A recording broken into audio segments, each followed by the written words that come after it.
Thank you for attending today's webinar.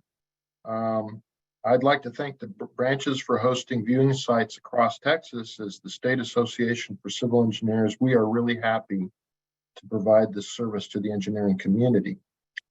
If you are not a member of ASCE or the Texas section, and those of you who registered as members noticed the discount for these webinars, I invite you to become a member so that you can benefit from being a part of this professional association and the gratifying and meaningful volunteer opportunities that it offers. Now I'm pleased to introduce our presenter today for today's webinar, Oliver Smith. Oliver is a native Texan, born and raised on the campus of Prairie View A&M University. Mr. Smith has been a civil engineer for 47 years and joined ASCE in his junior year of college at Michigan State University. His early experience in oil and gas and natural gas facility construction and production operations led him to join the 24 volunteers who prepared the analysis and recommendations in the Reliability and Resilience in the Balance report and committee, and he's been one of the stalwarts of that committee. He has worked in several business environments and guided actions to improve the reliability and resilience of the processes that enabled those businesses to deliver projects, products, and services economically and in a timely fashion. With nothing more, take it away, Oliver, and thank you very much. Thank you, Mark. Let me begin by acknowledging the Texas ASCE leaders whose presentations in the fall of 2022 created the background information for today's webinar. They include Jeffrey Roberts, Wesley Oliphant, Shay Rawlson, Patricia Freire, and Griselda Gonzalez. I stand on their shoulders today as I give the update of the status of the Texas electrical power grid and Texas infrastructure in general. The specific intent in today's offering on the subject of Texas infrastructure revolves around, number one, equipping you with information to share with your colleagues and the Texas public on reasons that our infrastructure exhibited issues with reliability and resilience over the last couple of years in particular. Doing so has the objective of providing the encouragement to become active advocates for the improvement of the reliability of all Texas infrastructure. Second, and more importantly, we want to encourage the critical assessment of policies and plans for addressing the deficiencies in our infrastructure that impact both businesses and the public at large when extreme weather events interfere with normal activities. Your and the public's ability to research, understand, and critically assess the plans offered by governmental agencies seeking to advocate that those plans continuously improve reliability and resilience is key to helping our government respond in a timely and effective manner to the evolving needs of our state and nation.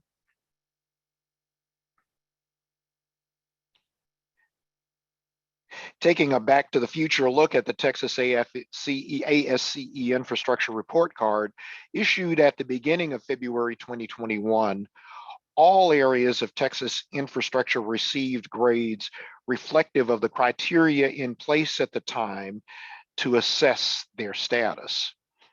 Only in the aftermath of winter storms Uri and Viola did we come to understand that a more inclusive analysis was needed to fully address the impacts of interdependence and market structure that impact reliability and resilience, especially as the effects of climate change become increasingly evident. To the credit of the Texas ASCE leaders who orchestrated the Beyond Storms report, those impacts have been accurately exposed, and the advocacy efforts of Texas ASCE continue to influence legislative responses at multiple levels of government.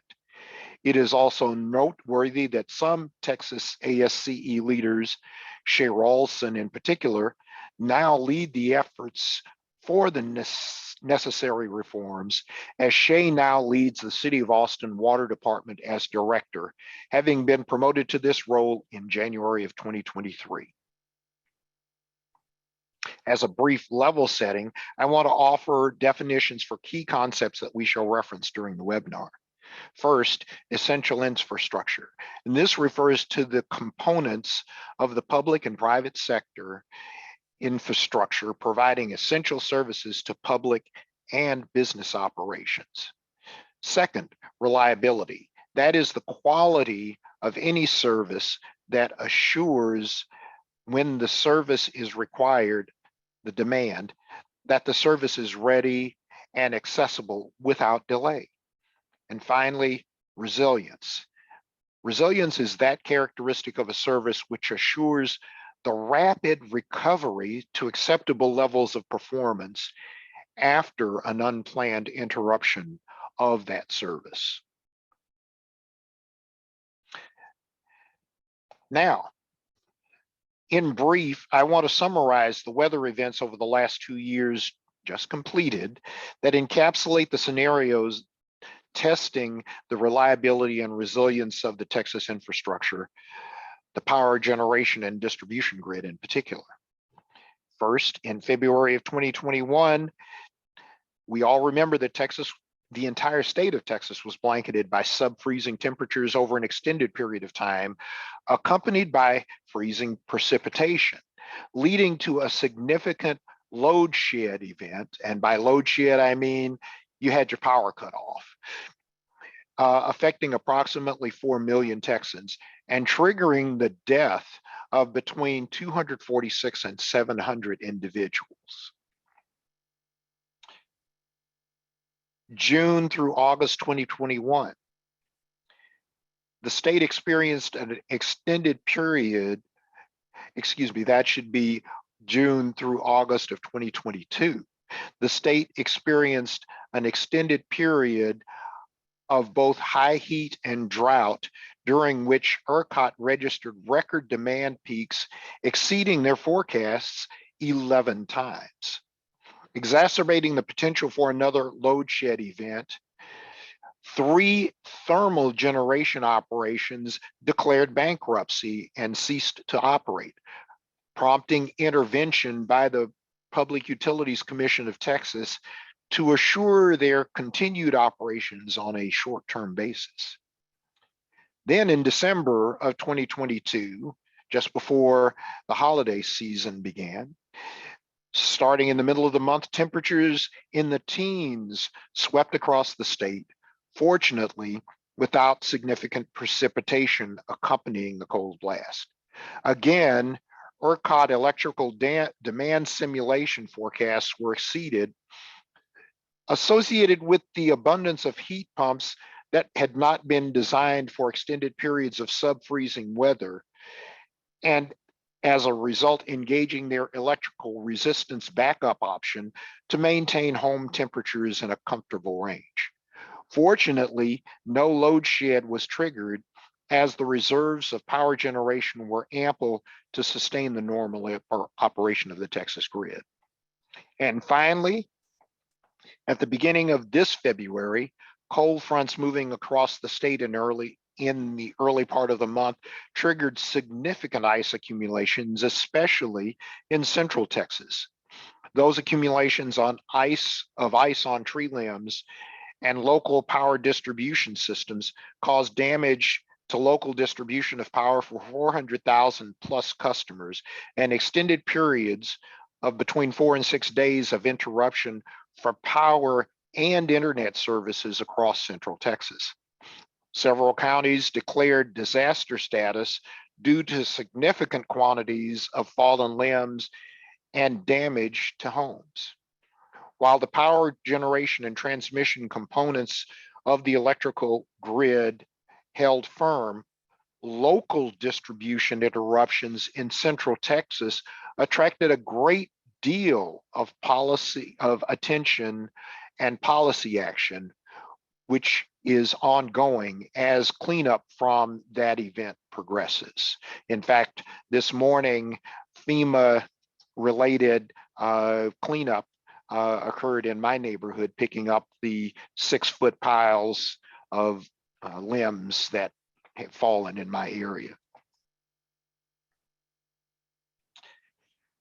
So you are probably asking, what changed between February 15th of 2021 and now to reduce load sheds and improves infrastructure reliability over the last 2 years?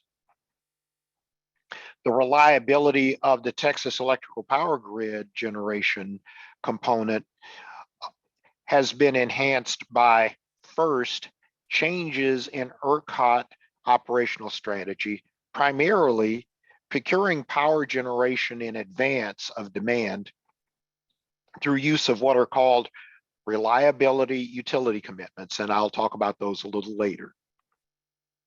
I should state that previously, in February of 2021, ERCOT waited until the day before the demand spiked to try to obtain power generation. So they have changed their modus operandi and procure power in advance, well in advance of an event.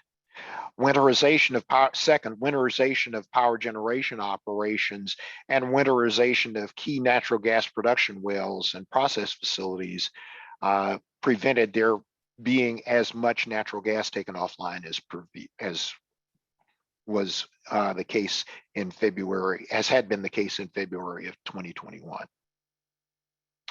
Moving on to other aspects of the response, interagency collaboration has dramatically changed and improved in the periods before, during, and immediately after forecasted extreme weather events.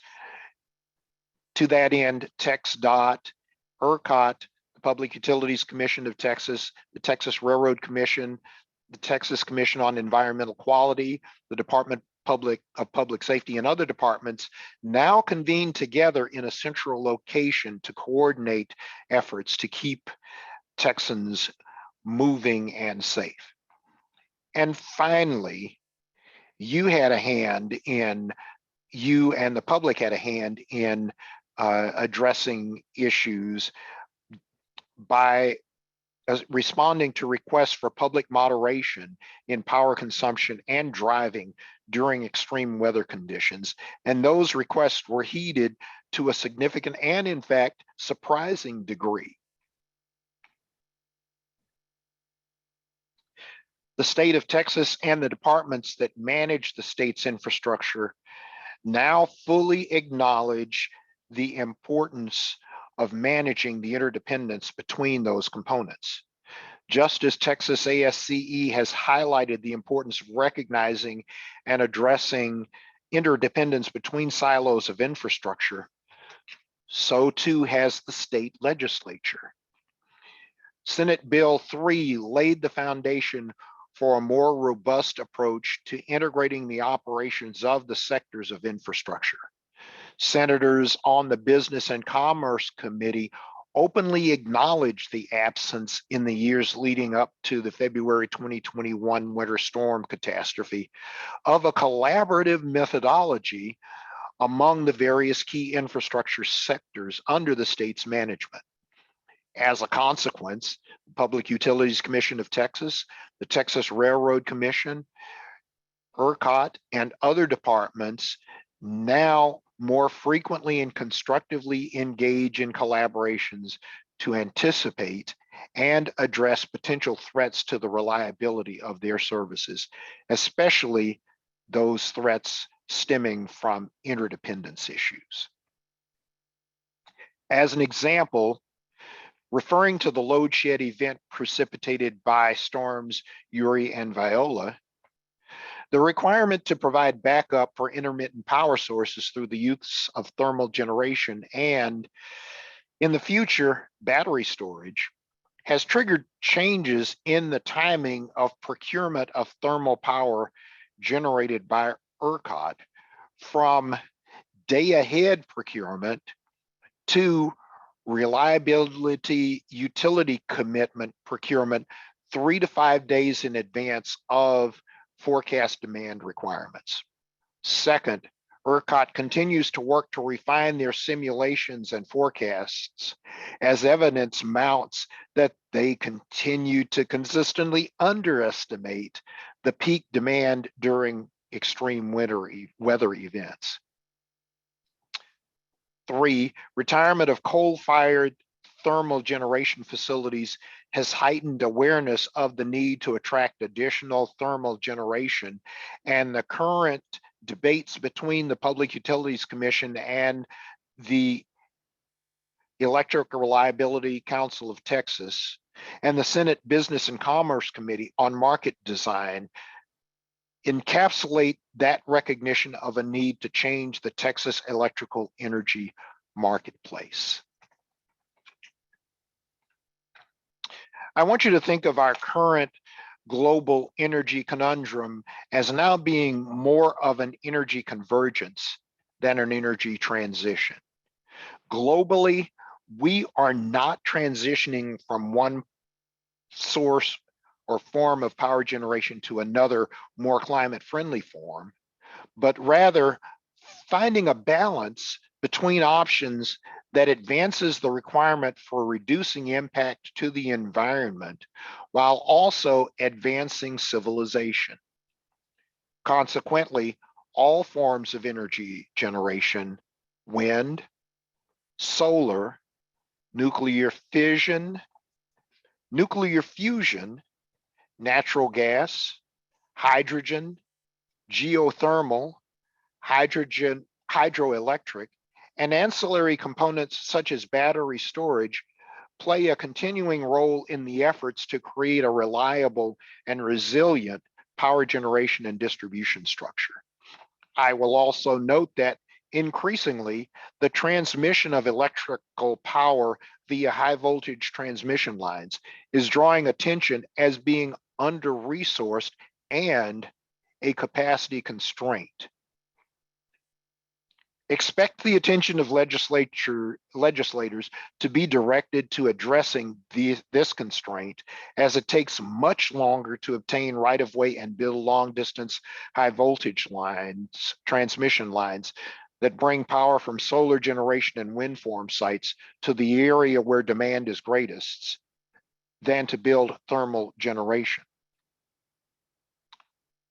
The public will become a significant part of the solution to reducing greenhouse gas emissions as well.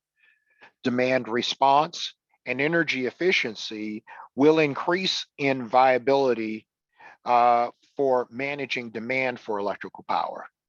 Expect to see the state of Texas dramatically increase emphasis on these approaches to managing demand for electrical power. Also, expect to see more programs focused on building resilience among the public to coping with extreme weather events.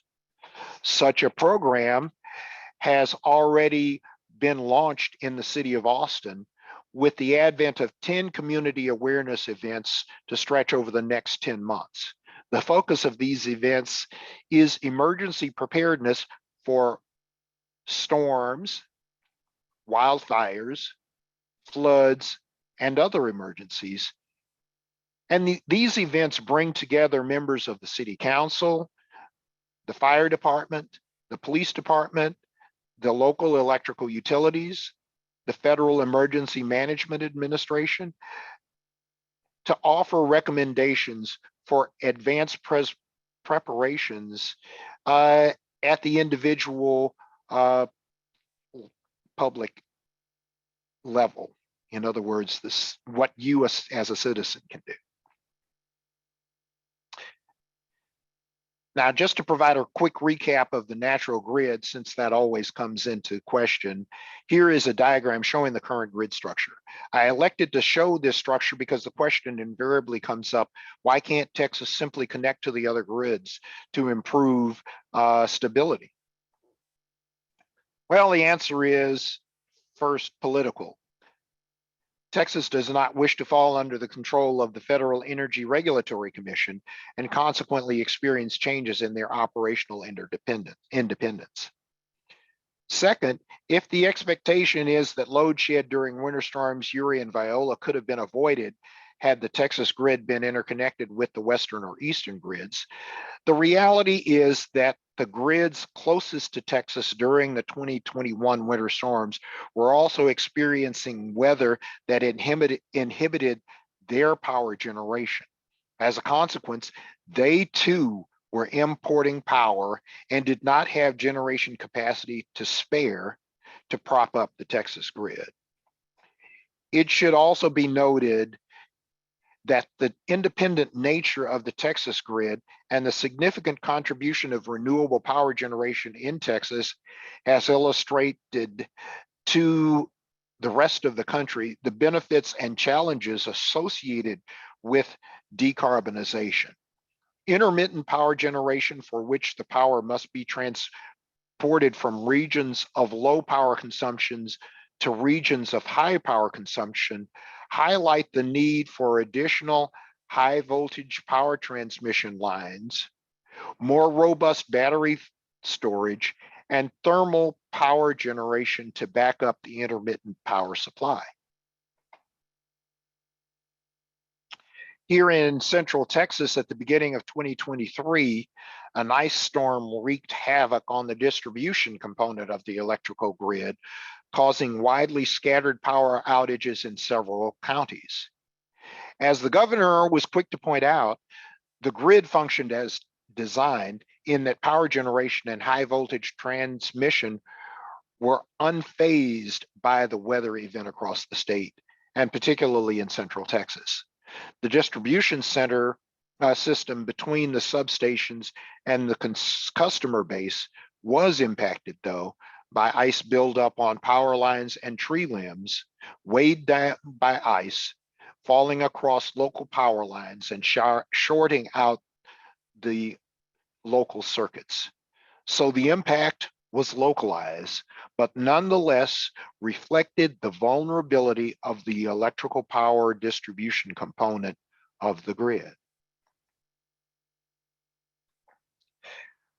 As I have listened to testimony during the meetings of the Texas Business and Commerce Committee, to whom the Public Utilities Commission of Texas and Electric Reliability Council of Texas regularly testify, regarding concerns about the proposed restructuring of the electrical power generation marketplace from energy only to something gently approaching a capacity market. Without fail, a senator always laments that she or he does not want the Public Utilities Commission of Texas or the Electrical Reliability Council of Texas to deliver a Rolls-Royce, Cadillac, Lincoln, Bentley, Ferrari, Lamborghini priced electrical power generation marketplace. The insinuation is that spending on a more reliable electric generation and distribution grid is opulent spending. Engineers need to assist in flipping the script for all spending associated with the building of reliable and resilient infrastructure. Shay Ralston agreed with the contention that we need to convey to legislators and the public that reliability and resilience built into the infrastructure lead to lower life cycle costs, reduction in the likelihood of interruption of services, and greater safety to the public. In other words, we engineers need to advocate for a Caterpillar bulldozer designed infrastructure to counter the narrative of an opulent Rolls-Royce style of infrastructure. Now, during the Rice University and Kinder Institute for Urban Research workshop conducted on steering cities and regions toward resilience and equity, Edward Emmett, a former commissioner of Harris County and a fellow in the Energy and Transportation Policy at the Baker Institute, introduced this intriguing formula for achieving resilience in public infrastructure policy advocacy. Griselda Gonzalez and I took note of this as we attended and presented at this workshop. The formula 2P plus 2R times PPR equals resilience amounts to a formulation that incorporates first 2P. One, the first P of prevention means efforts to prevent interruption of services. Second, preparation, early actions designed to be prepared for potential service interruptions. Adding to that, respond, which means systems and personnel pre-positioned and trained to act when interruptions occur. And recover, methodologies implemented in part of the infrastructure design to speed the recovery of services, including preparing citizens to cope with such emergencies and interruptions. Then the PPR segment incorporates policy, which means driving policies that support the design and implementation of reliable and resilient infrastructure and services. Priority, which is appropriately and courageously prioritizing efforts to increase reliability, resilience, and equity in the implementation of services across a region's infrastructure. And finally, resources, which include financial and human, technical, and leadership resources dedicated to the implementation of the policies and priorities for improving reliability and resilience and equity in a region's infrastructure.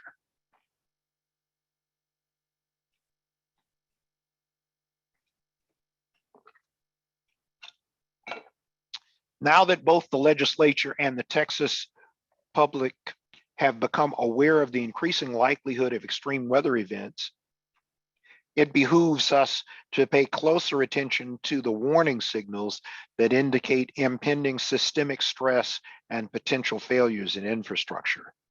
The signals can be physical, financial, or come from other sources. In fact, today on February 28th, what we observe as the activities ongoing to improve reliability and resilience for the Texas infrastructure presented here. It's worthwhile to note that in the absence of any recent, as in since February 2021, load shed events, there are those in the legislature and sometimes the governor who contend that everything is now fixed and that the grid is stable. That is a misnomer, as there have not been any substantive changes. Yes, generators insulated their equipment, but the number of thermal power generation facilities is decreasing as the Texas population and demand for electricity increases. Yes, natural gas producers have taken proactive steps to insulate and protect critical gas production operations, but there is still a lack of transparency in the transactions associated with the intrastate natural gas marketplace. And this leads the public to infer the potential for withholding natural gas supplies at times of critical need in order to drive up prices and reap higher profit margins on the part of natural gas suppliers. So we still got work to do. Let me now walk you through some of the specific actions undertaken or in progress as they align with the recommendations generated by the Texas American Society of Civil Engineers in the Beyond Storms, Reliability and Resilience in the Balance report. So with the electrical generation, looking at black start generation, can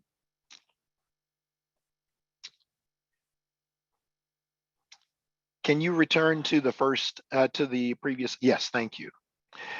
With black start generation, we rate that as a yellow because there have been actions taken to support dual fuel and reliability standards, but there still needs to be additional work on firm fuel and transport contracts for other thermal units, especially peaking generation units. Revenue sufficiency is highlighted as red because there's ongoing debate about what the market structure needs to be. And at this point, a market structure proposal is being debated that rewards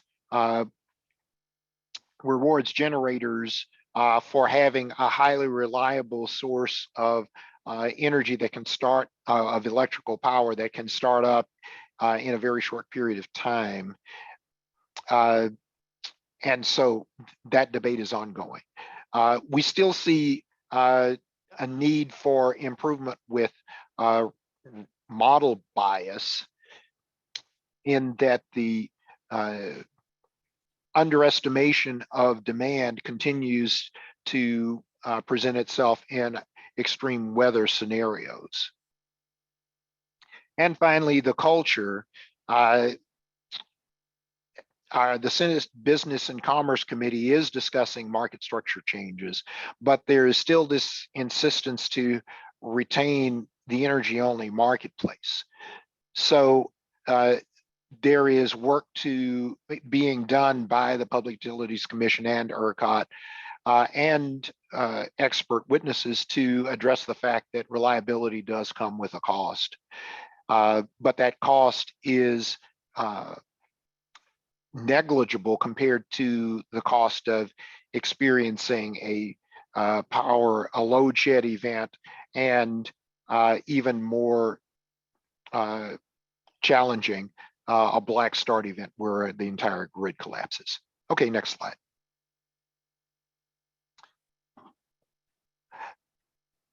Moving on to other elements of infrastructure in the natural gas sector, we see upstream modifications in insulation, heat tracing, and windbreaks that mitigate freeze-offs at natural gas wells.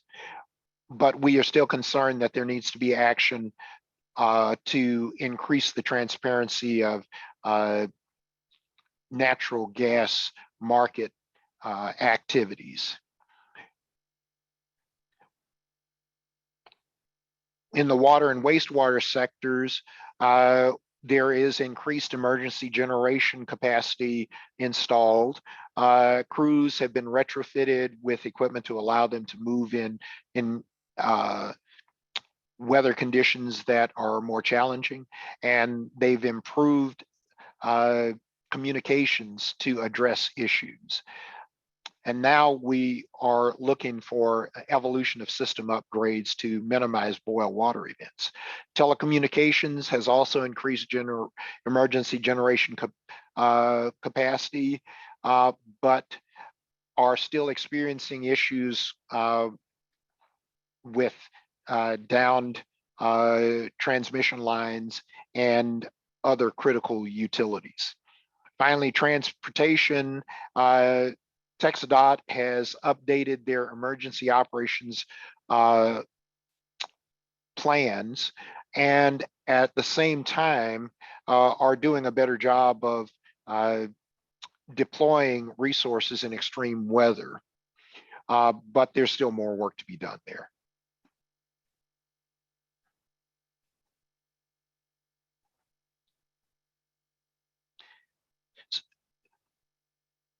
You can go to slide 18. Now,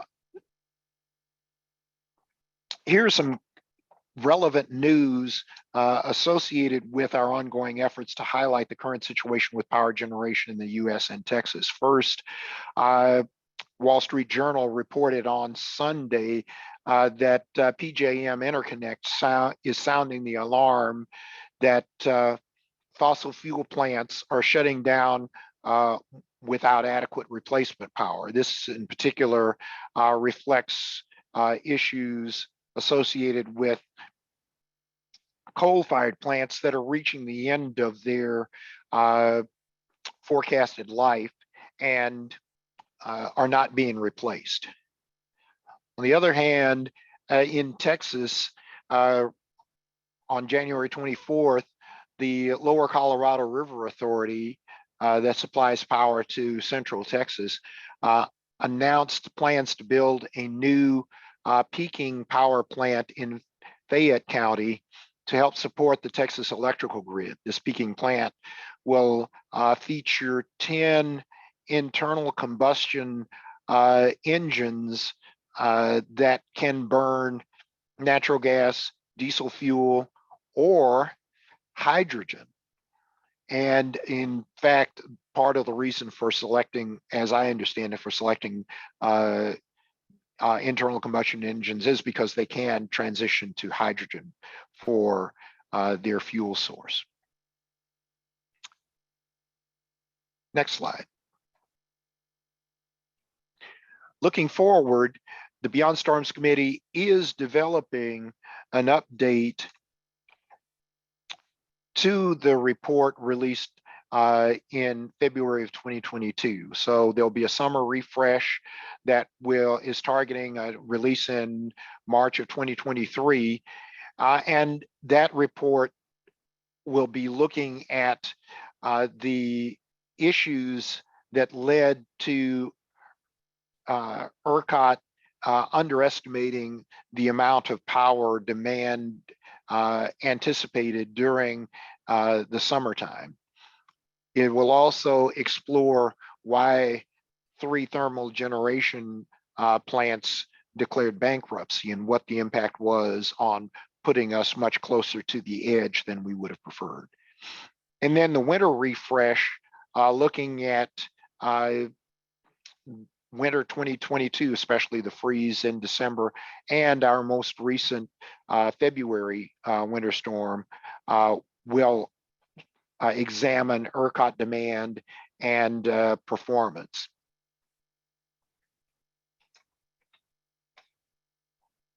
And with that, I return the presentation to Mark to help me to address any questions and comments. So thank you for listening, and I look forward to questions that you may have on any subject related to Texas infrastructure as we have addressed it in our Beyond Storms report. Great. Thank you, Oliver. That was very informative and timely. As you all noticed, this is current information. This is up to date. And this committee did not just rest on their laurels after February 2021, because that is the natural reaction. Just wait for the next disaster to come along. We did not do that at all. I had only 5 minutes budgeted for Q&A, but we have gotten through this a little quicker. So we have maybe 10 minutes of time, and I see a number of questions that have come up in the Q&A box. So Oliver, I'll read those to you, and then maybe you can respond to them. Well, the first one I'll address: are the presentation slides available for download? I believe the answer is they can be provided upon request.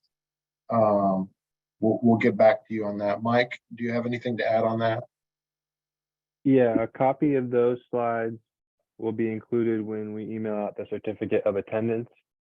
So that will be as a PDF in that email. All right, excellent. Okay, that answers that question. Next question, I should say. Otis Foster asks, thanks for this excellent webinar. You're welcome. Can you expand on the 1 day and 10-year reliability standard? Would that be 1 day of complete collapse, 1 day of local collapse, 1 day of partial collapse? Oliver, can you address that one? Yes, thank you. That's a very good question. The 1 day and 10-year uh,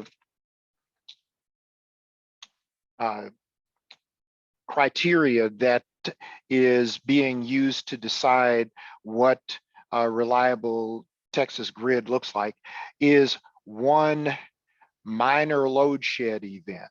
So any load shed that occurs in any part of the state that's controlled by the ERCOT grid falls into that category. So we're talking about any minor load shed, whether it's,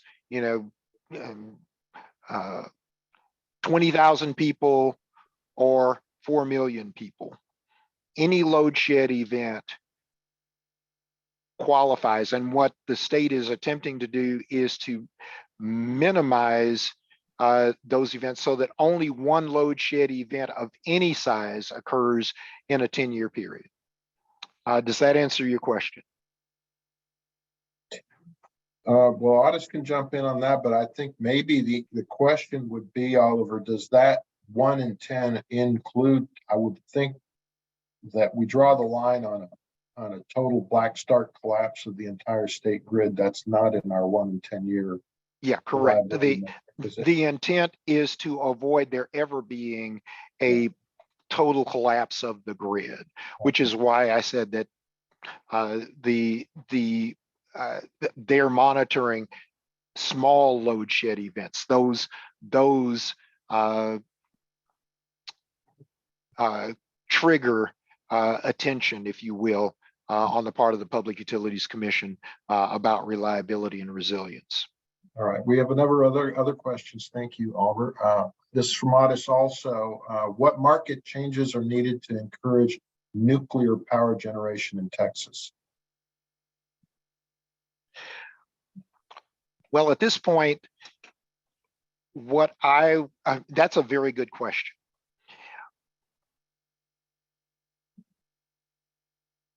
First, the changes that are needed don't relate as much to the market as they do to the expense of building a nuclear power plant. What I am following, and certainly what the Texas legislature is following, is work at Texas A&M University and other universities around the country to research and determine an appropriate design for what we would call modular nuclear plants, which would be much smaller and much less expensive to build and locate. In creating a much less expensive and easier to site nuclear power plant, you address the one issue that has curtailed nuclear power. Well, one of the issues that's curtailed the expansion of nuclear power, and that is the extraordinary expense associated with building such a facility. So to answer your question, it's not so much the market that needs to change in Texas as it is that the cost of building nuclear power plants needs to come down.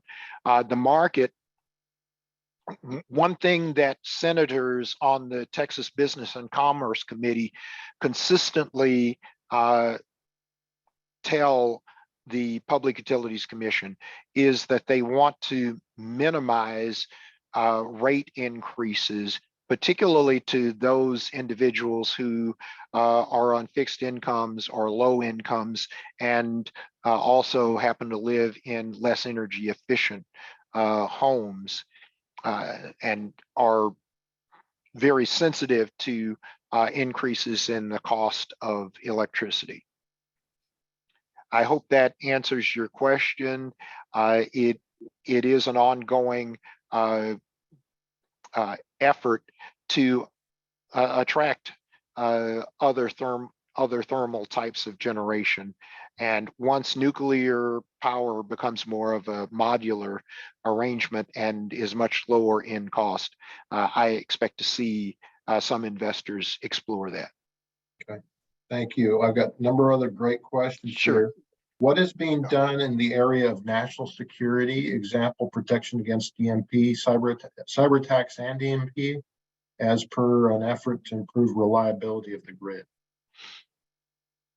That is a subject, thank you. That's an excellent question.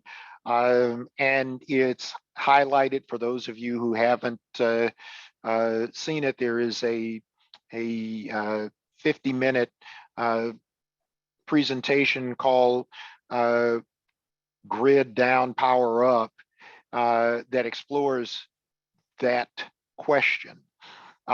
We in the Beyond Storms team will be in our refresh looking at that issue and beginning to offer some ideas about it. At this point, though, the first step in addressing these is to attempt to prevent those situations from occurring. So that's where we start, and I will defer to our committee's additional research and simply state to you that because that has come onto the radar screen within the last 6 months, we will be exploring those issues and offering some perspectives. Thank you for that question. All right, thank you. Let's see. With respect to the LCRA generators, and I'm curious about this one too, which fuel source gives the most electrical power, diesel, natural gas, or hydrogen? I suppose the question speaks to which one might be more efficient in terms of BTU output. I'm not sure. Well, thank you. That's an excellent question. First, let me state that LCRA picked internal combustion engines in part because of their reliability, but also in part because of their flexibility with fuel sources and the efficiency at which an internal combustion engine burns those three fuel sources. My experience is that diesel is the least efficient fuel source and is predominantly used as a backup. Natural gas is more efficient, and we've yet to have a lot of data on hydrogen, but hydrogen is being discussed. I sat in on a webinar last week by a company promoting microgrids, and one of the things that they were advocating microgrids that use internal combustion engines that are typically used in cruise ships and repurposing those, attaching a generator to them. The intent was to burn hydrogen when hydrogen becomes more readily available. So my impression is that hydrogen will deliver a BTU content either equal to or perhaps somewhat less than natural gas, because natural gas has methane and typically some butane and propane in it to add to the BTU content. Okay. I hope that answers your question. Finally, well, just I'll pass on a compliment from Tiffany Reed Villarreal. She said, great presentation, Oliver, no question. The next question from Christopher Chestnut. You quickly mentioned batteries for power storage. I'm not aware of any feasible battery backup systems now or in the future. What is the committee's view on batteries? And let me add my own take on that question too, is we discussed briefly kinetic energy storage. So just storage in general, and batteries in particular. Oliver? Thank you. Again, excellent question. Currently, the batteries that are used are lithium ion based batteries. There are, however, developments in battery storage that would extend the retaining of energy over a greater period of time and actually hold more energy. And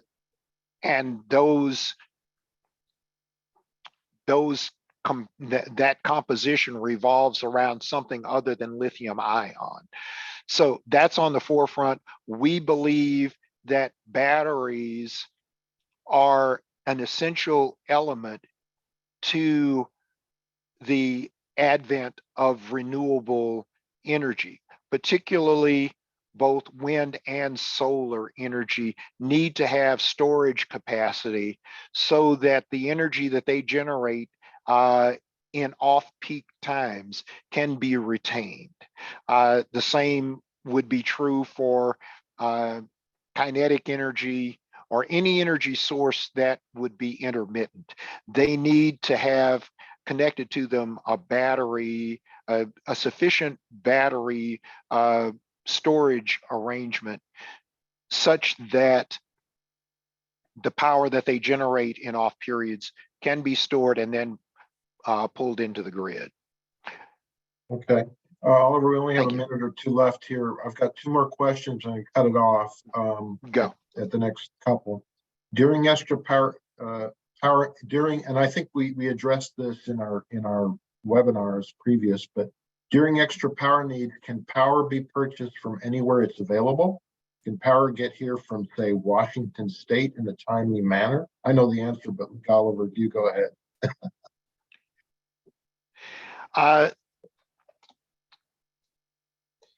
The question speaks to whether we are interconnected with the grid, with the other two grids, and how quickly that power could get here. If you'll recall, I talked a bit about high voltage transmission lines being at this point inadequate to move power around. And that is true in Texas, and it's true across the country. What restricts not only the delivery of renewable energy, but also thermal energy, thermal generated energy, is the lack of investment in transmission, high voltage transmission facilities to move that power around. So, in fact, if we were connected to the other grids, we still wouldn't be able to get that much power because the high voltage transmission systems are under-resourced and overburdened. So that's going to be the next area of contention as we look for investment opportunities. All right, and one more, and then we'll wrap it up. Hydrogen. This is from Tiffany, who gave us our compliment, Oliver. So hydrogen is extremely water intensive. Does Texas have enough water? Excellent question. And I will defer answering that question until we have had the opportunity to research how it is that ExxonMobil is approaching the construction or the source for their plant in Baytown. Once we have a clearer understanding of what their feed source is going to be to create the hydrogen, we'll be in a better position to answer that question. But my gut feeling is that water is going to be an issue. We already have ongoing restrictions on water use in the Austin area just for conservation purposes. And that's just going to be more of an issue as time goes on. So yes, we'll report on that a bit more as we continue to get more data on how companies are approaching it. Well, we'll get you. Everyone needs to give us a pass on that one because we didn't answer too many. You didn't answer too many questions with. We need to study that further. So this is a good one to do that.